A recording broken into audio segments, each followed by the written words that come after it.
Muy buenas tardes a todos y a todas. Muy entusiasmado con que sobre todo haya tanta presencia de hombres, cosa que habitual no ocurre normalmente en las charlas, vienen más las mujeres, pero espero que esto sea una señal de que están pasando cosas como, de acuerdo a lo que vamos a conversar y he estado informándome, efectivamente, las energías masculinas y femeninas, tanto de hombres como mujeres, están tomando un reacomodo. Yo creo que toda esta revoltura que estamos viviendo, por lo menos ha servido para que los hombres aparezca más nuestro femenino, para dulcificar el masculino, y las mujeres lo propio también están haciendo un cambio bien potente que yo creo que es muy silencioso, pero como que uno ve que están pasando cosas bien bonitas.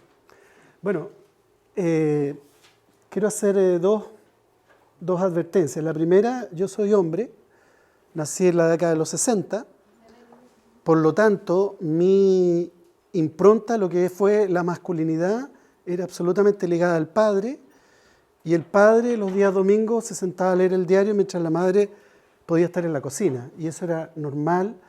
Y entonces de repente yo estoy hablando ahora de masculinidad y feminidad y quiero advertir que a lo mejor se me van a colar cosas que hoy día pueden sonar machistas o retrógradas, y sí, son, porque esa fue mi vivencia infantil y eso se me va a colar de todas maneras, a lo mejor no, pero a uno se le cuela. Lo que sí es súper importante es como, y es un poco la invitación final, es como que aprendamos que las cosas están cambiando, que claramente son para mejor, para que todos estemos más en lo que esencialmente somos y no en los estereotipos que de alguna forma por convención se nos dio nuestra cultura. La segunda advertencia es que tengo una charla no tan extensa, pero lo que más me interesa es que a lo mejor vamos a parar un rato, porque lo que más me interesa es que haya diálogo. O sea, la masculinidad en la crianza, yo no tengo idea, digamos, o sea, no soy ninguna autoridad para decir lo que es la masculinidad en la crianza, tanto que ejercen los hombres como las mujeres. Sí creo que yo les voy a dar algunas luces, de tal manera que podamos tener un diálogo fructífero y que podamos ir desde hoy día en adelante ir construyendo.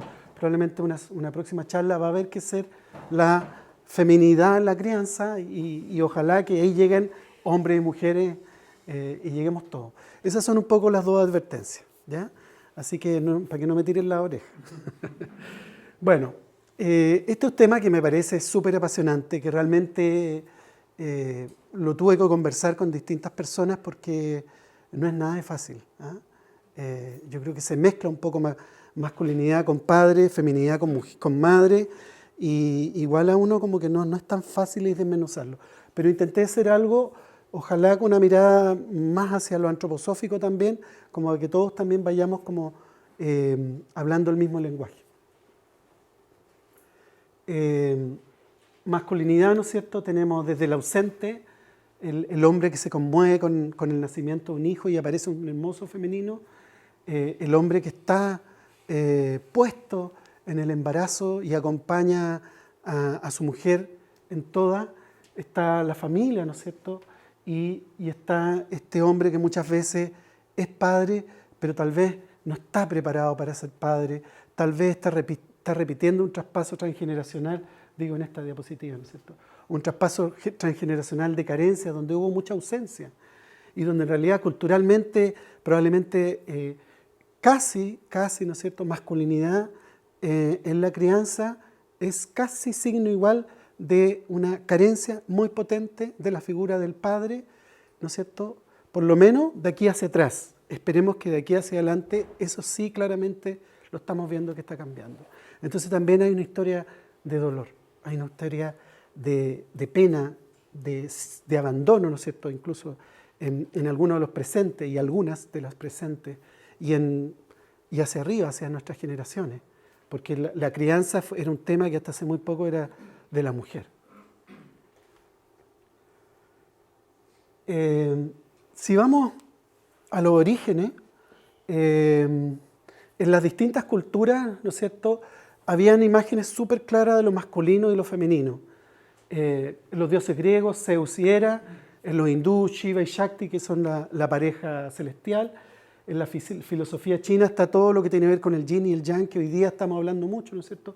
El yang como lo penetrante, que un poco también tomado de ahí del I Ching, lo penetrante, y el yin como lo receptivo. El yang lo masculino, el yin lo femenino. Y del ocultismo, el ánima y ánimos, que me interesa hablarlo porque a veces hay algunas confusiones de quién los hable. Desde la mirada antroposófica, todo ser humano en su alma viene con un ánima y un ánimos.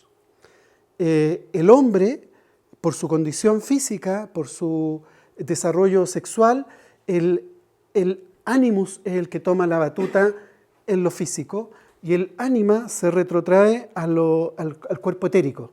Son estos dos los que dan la conformación física.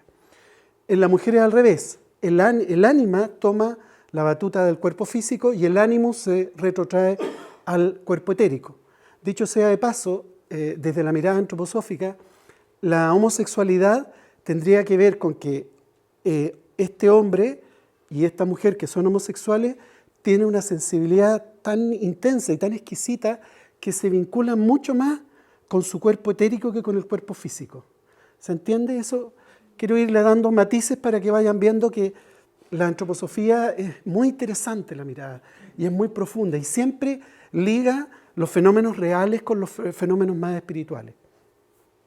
Para Jung, este gran psiquiatra y que cada día está como más de moda, él consideraba esto mismo del ánima y el ánimus, pero consideraba que el hombre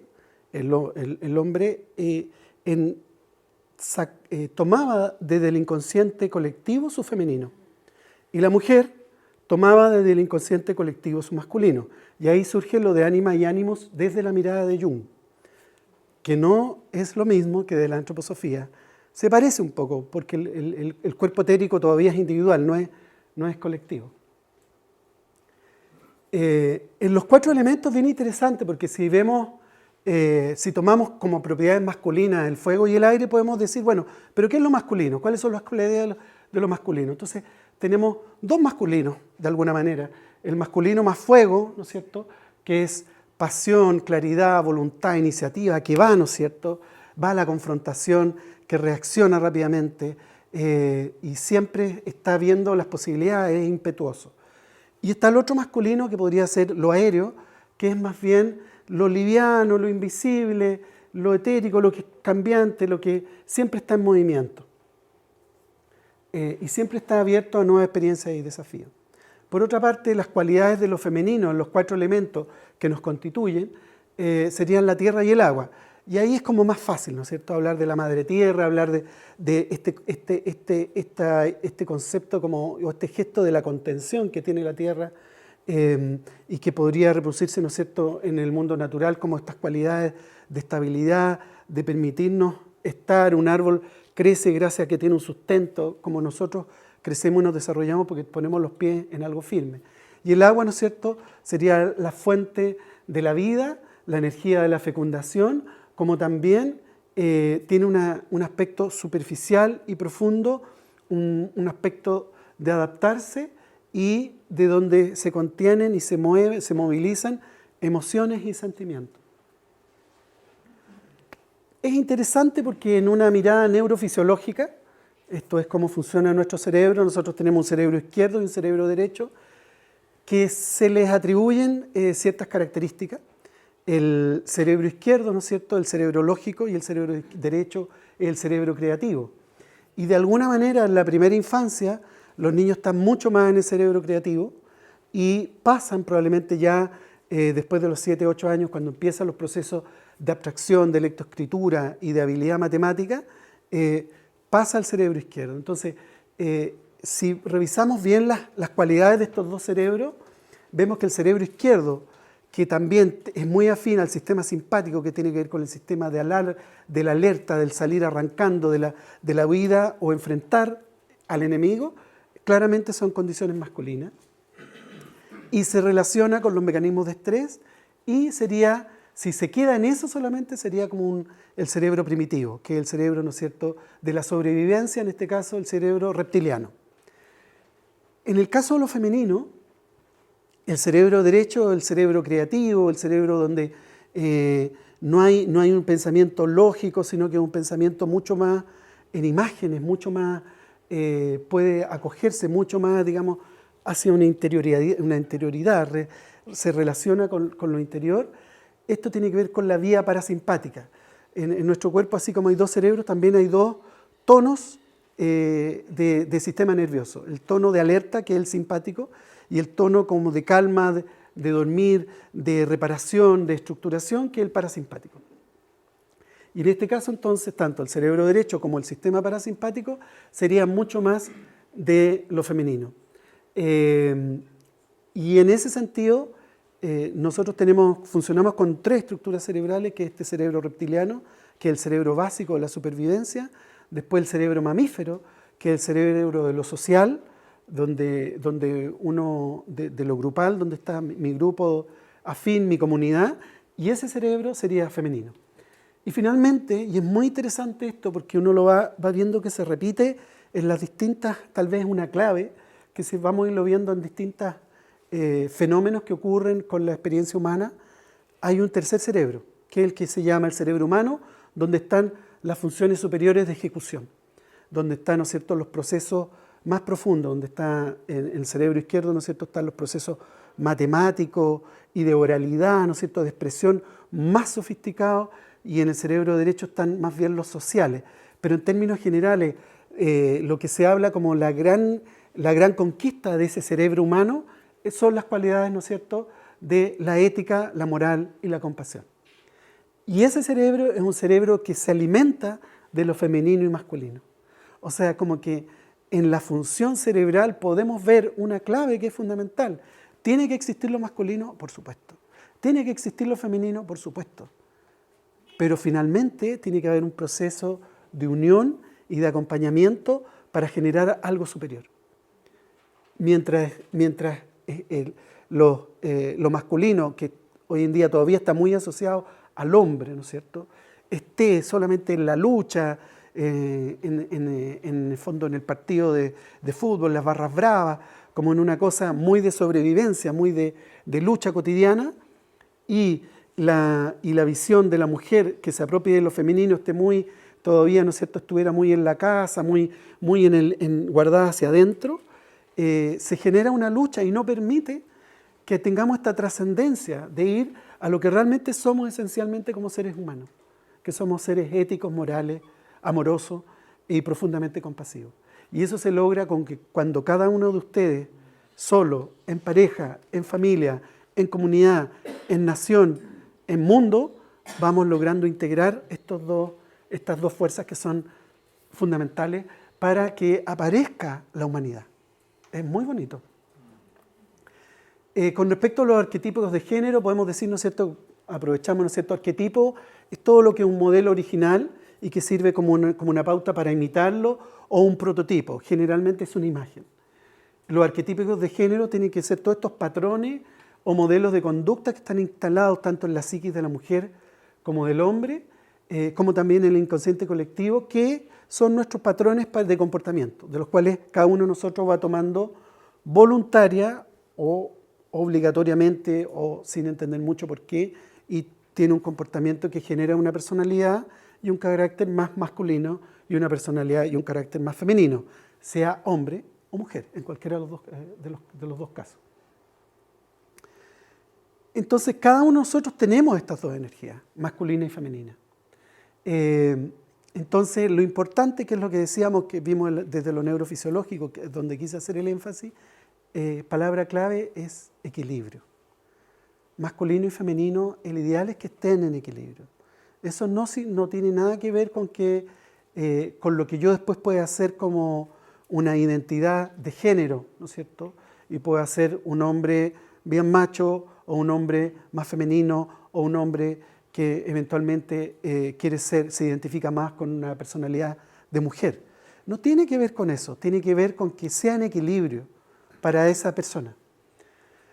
Es importante porque la intensidad con que estas energías se manifiestan van a hacernos, ¿no es cierto?, nos van a mostrar estas cualidades, ¿no es cierto?, de ser más irascible o más potente si está desbalanceado hacia el masculino, o demasiado quedado, demasiado tranquilo y demasiado pasivo si está más balanceado a esta actitud femenina.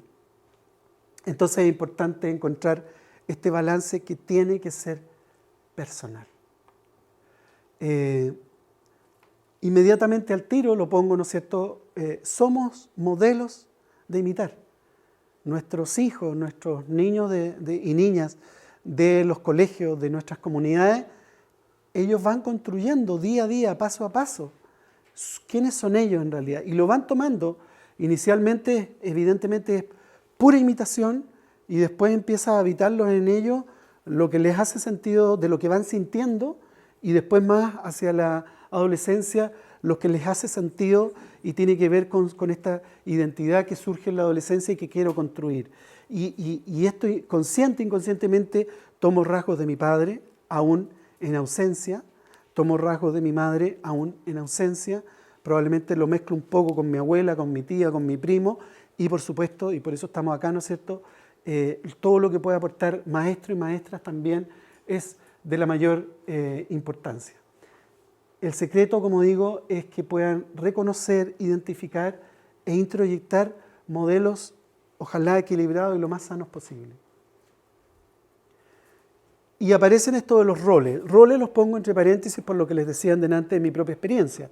Han ido cambiando los roles. Hasta hace poco se hablaba, ¿no es cierto?, que el hombre era el que iba a trabajar y la mujer se quedaba en la casa, fuera verdad o no, pero nuestra sociedad era lo que manejaba. Y era así, y era muy raro, ¿no es cierto?, de que la mujer saliera a trabajar y el hombre se quedara en la casa.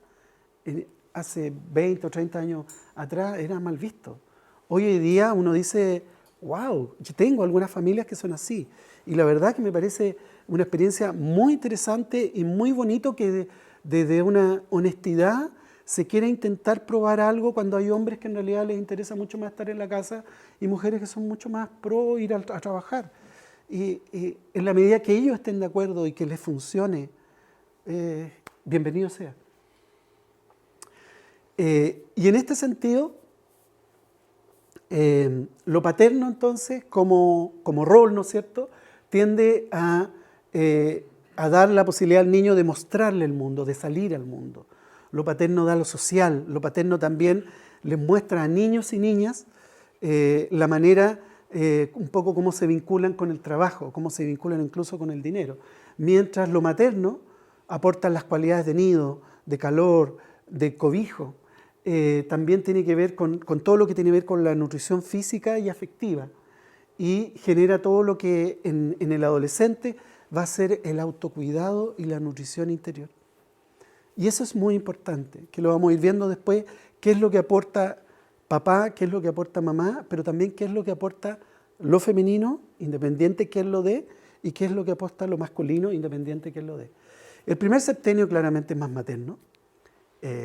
La madre tiene la potestad, ¿no es cierto?, va a tener a su bebé 9 meses durante el embarazo, un tiempo que puede ser corto o largo de una lactancia, ¿no es cierto? Entonces ahí es muy fuerte la presencia de la madre y y en el fondo estos primeros 6-7 años obedecen más bien a lo que es crianza.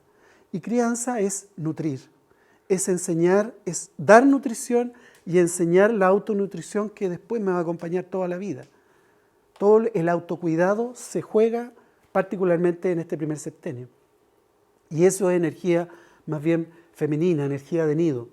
Pero en general ya a los 6-7 años caen los dientes y el niño está apto no tan solo para empezar con los procesos de abstracción, lectoescritura, matemática, el aprendizaje más de contenido formal, sino que también empieza poco a poco a salir de esta esfera que era la casa o el jardín infantil, ¿no es cierto?, que en rigor era un espacio bien reducido, y sale al mundo. Y ese segundo septenio es más bien potestad del padre. En muchas culturas, la gran mayoría de las culturas, el primer septenio efectivamente niños y niñas estaban al cuidado de las mujeres. Muchas veces eran de las mujeres como una comunidad, y después de los 6-7 años, o bien los agarraba al mundo más bien de los abuelos, como para mostrarle la cultura, y después en el tercer septenio lo agarraba a los hombres y le decía, venga para acá, vamos aprender el sustento, y unos se iban a las flechas, ¿no es cierto?, a tirar flechas, y los otros se iban al cultivo de la tierra. Hay registros de algunas culturas que veían en los niños femeninos se iban más bien a cultivo, y los niños masculinos y las niñas más masculinas se iban al arco y la flecha. Estoy hablando en términos general, pero eso ocurría. Ellos tenían, los pueblos antiguos tenían esta capacidad de discernir, no por sexo, sino que por cómo era este niño, cómo era su impronta, si era más masculino o era más femenino. Y dicho eso, entonces, en este segundo septenio iba donde los abuelos, y después en el tercer septenio pasaba ya muchas veces las niñas, volvía al mundo de las mujeres, pero ya era otra información que se les iba a dar, y los niños pasaban al mundo de los hombres, donde ya se les enseñaba el sustento, la lucha, la caza, etcétera, etcétera, dependiendo de la cultura. Entonces, claramente, desde probablemente nuestros orígenes, siempre los primeros años eran potestad más de la madre, y el segundo septenio, o ya el tercer septenio en definitiva, era mucho más potestad del padre. El tercer septenio, sin duda también, nuevamente, es más bien como una integración, porque cuando el niño entra y la niña entran al tercer septenio, después de los 14 años, ellos traen toda una información que tiene que ver con el autocuidado, con ritmos, con rutinas, con nutrición física, emocional, que ya saben discernir lo que me interesa, lo que no me interesa, lo que me sirve, lo que no me sirve, de alguna manera, ¿no es cierto? Entonces, eso más bien viene dado por el mundo femenino, por la madre. Y llegan a esta adolescencia, ¿no es cierto?, con ganas de ir hacia allá, de conocer, de ir a lo social, de buscar mi identidad, con harta fuerza. Y eso claramente es la impronta del padre masculina. Entonces, en la adolescencia, de alguna forma, es un resumen de las fuerzas femeninas y las fuerzas masculinas. Nuevamente, ¿no es cierto?, vemos, ¿no es cierto?, que para ser un ser humano maduro para habitar el planeta Tierra, la biología y el mundo social nos enseñan que es importante que haya en equilibrio una entrega de lo masculino y lo femenino. En general, el padre suele tener más energía masculina, ¿no es cierto? Y por eso nos muestra el mundo, y la madre suele tener energía más femenina y nos enseña más como lo receptivo, lo que tiene que ver con el cuidado y el afecto. Estamos hablando muy en general, ¿no es cierto? No quiero que me abucheen. Un tema que es bien interesante, que es bien bonito, nuevamente la biología nos habla, es la concepción del ser humano. Claramente el espermio cumple toda la definición de lo masculino, ¿no es cierto? Es penetrante, es rápido, es intenso, es correrizo y es súper optimista. Dice, yo voy a llegar, son 400.000, pero dice, yo voy a llegar y yo voy a entrar a ese ovario. El óvulo, por su parte, ¿no es cierto?, tiene como todas las cualidades femeninas, está ahí tranquilita, ¿no es cierto?, calentita, preparándose, limpiando todo lo que es el interior para recibir esta visita con la cual después van a generar vida, ¿no es cierto?, van a generar un ser humano. Y es muy bonito porque cuando entra el primer espermio, se cierra totalmente, se cierra el óvulo. El óvulo no permite que entre otro espermio, en general, en el 99,9%. Y junto con eso, la biología describe que hay un momento que hay una suerte de luz, que se llama la corona radiada. Y en realidad habla luminiscencia. Y es muy bonito entender que esa luminiscencia puede ser, en el fondo, nuevamente un gesto de cuando lo masculino y lo femenino se unen equitativa y armónicamente. Llegamos entonces a los 3 primeros años, donde lo materno tiene como función formar el cuerpo físico, y en ese sentido es bien interesante porque desde la trimembración antroposófica, todo lo que tiene que ver con lo metabólico-motor, que es el metabolismo y el movimiento, pero básicamente el metabolismo que da nutrición y energía, versus lo neurosensorial, que es, ¿no es cierto?, lo que recibimos del mundo, lo procesamos en pensamiento, en ideas, en sentimientos, emociones, etcétera, etcétera, con el funcionamiento del cerebro. Claramente el metabolismo, lo metabólico-motor, poniendo énfasis en lo metabólico, es más femenino, y que lo neurosensorial, poniendo énfasis en que estamos recibiendo información desde afuera todo el tiempo, es es más masculino. Todo esto que estoy diciendo yo es absolutamente cuestionable. Simplemente son imágenes que uno va dando de tal manera de ir armando una manera de ver un poco diferente. Por una parte, sacarnos de masculino igual hombre igual padre, femenino igual mujer igual madre, pero que sí hay cosas que son importantes que aporta cada uno y que es muy interesante, porque alguien me puede decir, sí, pero resulta que, no sé, la madre falleció y ese papá solito crió a la guagua toda la vida. Entonces, no me puedes decir que lo femenino, mamá, es lo que en el fondo después del nacimiento forma este cuerpo físico o el cuerpo etérico, qué sé yo.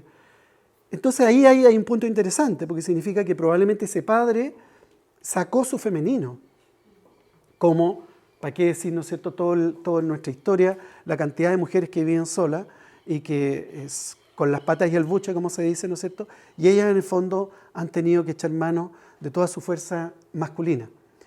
Bueno, esto de las autonomías no es relevante ahora, solamente para recordar, ¿no es cierto?, que a los 7 años, entre los 7 y los 14, ya el niño tiene desde la salida de los dientes, tiene una madurez para la escuela, tiene madurez para iniciar lo social y conocer el mundo, y lo astral parte con la pubertad y la llegada del yo ocurre entre los 18 y 21 años, cuando los niños ya tienen este yo que puede empezar a discernir quién soy, qué quiero hacer y por qué estoy acá.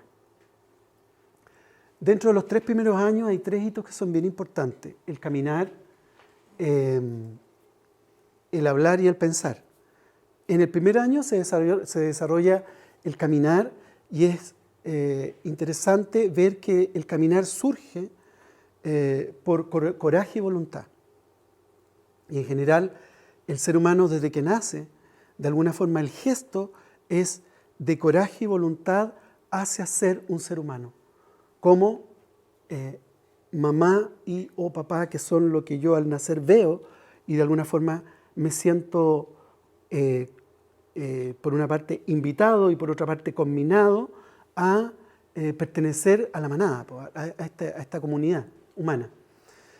Y entonces en el caminar, ¿no es cierto?, vemos que necesita un cuerpo físico estructurado, pero también necesita cierta constancia en una decisión. Y eso podríamos hablar un poco de la voluntad, que es la capacidad, ¿no es cierto?, de decidir con la libertad que puede tener un niño y una niña, pero en el fondo ese es el concepto, qué es lo que desea. Y lo que desea el niño y la niña es pertenecer y ser un ser humano. Por otra parte, el coraje tiene que ver con la capacidad de vencer las dificultades en el camino. Entonces, esta cualidad tan importante que es el coraje, claramente se asocia más hacia lo masculino, pero es muy interesante porque el coraje, sostener el coraje requiere una comunicación más con el corazón. Entonces este masculino que igual se nutre de lo amoroso que podría ser lo femenino. Y la voluntad es más femenina en términos de que tengo un sostén de algo y voy discerniendo qué quiero y qué no quiero. No es contra la dificultad, sino que es lo que en un estado de calma puedo ir hacia donde quiero ir. Entonces el caminar de alguna forma sería más masculino porque de alguna forma es una invitación a levantarme y avanzar hacia allá, venciendo las dificultades, ¿no es cierto?, del equilibrio, venciendo las dificultades del miedo a caerme y las dificultades de los obstáculos, de las dificultades de pasar del 2D al 3D, ¿no es cierto?, a la horizontalidad, es un gesto mucho más masculino. ¿Se me fue? Ya, el habla, es bien bonito lo que pasa con el habla, porque hay estudios que demuestran que desde que el niño prácticamente nace, y en particular con la voz de la madre, el niño y la niña empiezan a tener movimientos que se vinculan con la musicalidad de la voz materna. Entonces, de alguna manera, es una manifestación de amor. Estoy tan fascinado con mi madre, en general, ¿no es cierto?, que le tengo la atención 24/7, entonces cualquier cosa que ella dice, le genera en el niño y la niña, primero físicamente, en su completud física, le genera una cierta movilidad. Y esa movilidad con el tiempo se va a situar solamente en la laringe. Y es por eso también que sería la explicación de por qué en general la primera lengua que niños y niñas hablan es la lengua materna. O bien cuando vive en otro país, habla también la lengua del país, pero en general la que le es más fácil aprender es la lengua materna. Y eso también tiene que ver porque cuando la madre, que es como en general estos primeros meses, es con la que tiene este vínculo mucho más estrecho, también su voz, al decir palabras amorosas, está vinculándose con el traspaso transgeneracional que le hizo su propia madre. Entonces cuando le dice, mi bebé, no está diciendo solo mi bebé, sino que hay todo un mensaje, una información que viene de un traspaso transgeneracional familiar. Y es por eso que para los bebés, ese tono, esa palabra que dice particularmente madre, pero también puede ser padre, es una impronta muy potente para el desarrollo del hablar. Y nuevamente el pensar entonces, que es el tercer punto, el hablar, ¿no es cierto?, el caminar alrededor del año, el hablar alrededor de los 2 años, y el pensar se condice cuando el niño ya puede empezar a decirse yo, ¿no es cierto? Yo quiero tal esto y no Pedrito o Juanita quieren tal cosa. Y eso ocurre más o menos, se dice arquetípicamente, a los 3 años. Entonces, si bien el pensar por una parte requiere una cierta memoria, por eso esto de los 3 años, cuando el niño dice yo, ya puede empezar a recordar lo que ha estado viviendo. Antes de los 3 años se supone que no tienen tanta capacidad de guardar memoria. Algo hay, pero es muy poco. Y ahí ya empieza de fondo como que la vida biográfica parte cuando tú te acuerdas. Y eso ocurre, aunque sean chispazos en general, espontáneamente a los 3 años. Aprox. Pero también el niño y la niña captan el mundo de los sentidos, ¿no es cierto?, y los pensamientos que surgen de eso. Entonces, hay el pensar, nuevamente una función superior del ser humano, tiene un aspecto femenino, lo que es la memoria, ¿no es cierto?, y tiene un aspecto masculino, que es lo que tiene recibir de lo que viene de afuera, introyectarlo y producir estos pensamientos que le van a dar, ¿no es cierto?, la posibilidad y capacidad de pensar. El mundo adulto hoy. Yo creo que esto es una realidad que probablemente nos pasa un poco a todos y probablemente post pandemia se intensificó mucho. Yo es algo que veo con cierta preocupación, pero lo veo mucho en la consulta, que estamos muy preocupados del mundo de los adultos, en el fondo una crianza de alguna forma adultocéntrica. Y esto tiene que ver que las verdaderas necesidades de nuestros niños y nuestras niñas las tendemos un poco a no ver tan claramente y no hacernos cargo tan claramente por qué. Esto no es una queja, esto es algo real, porque en realidad estamos sobrepasados. Estamos sobrepasados no tan solo con los temas laborales, no tan solo con los temas, las contingencias que están ocurriendo, sino porque también todo lo que está pasando en el planeta, ¿no es cierto?, de que tenemos como 10 causas para extinguirnos en 24 horas, eso igual nos afecta, pero también venimos de una situación traumática que fue la pandemia. Y eso es importante que cada uno lo reconozca. O sea, aunque, ¿sí? Ya. Aunque yo me sienta bien, la verdad que todo y cada uno, aunque vivimos en el campo mirando los pajaritos en la pandemia, igual el consciente y el inconsciente colectivo están saliendo de una situación traumática. Entonces, a mi entender, eso genera una sobrecarga y nos dificulta la posibilidad de ir a mirar realmente cómo están nuestros niños y nuestras niñas. Entonces, eso dificulta que mamá y papá tengan esa disponibilidad emocional que se necesitan para entregar para observar, trabajar y entregar a nuestros niños y niñas con respecto a la crianza, lo que está compitiendo con las necesidades que tienen mamá y papá y que sin duda van a dificultar también en términos de masculino y femenino una entrega armónica de lo que soy yo como padre y lo que es la mujer como madre. Y aquí hay un punto bien central, que es como en el fondo es necesario y justo, es justo y necesario, como dice la frase, que mamá y papá vivan juntos o separados, estén con los niños o no estén con los niños, se den cuenta que su vida tiene un valor, una riqueza enorme.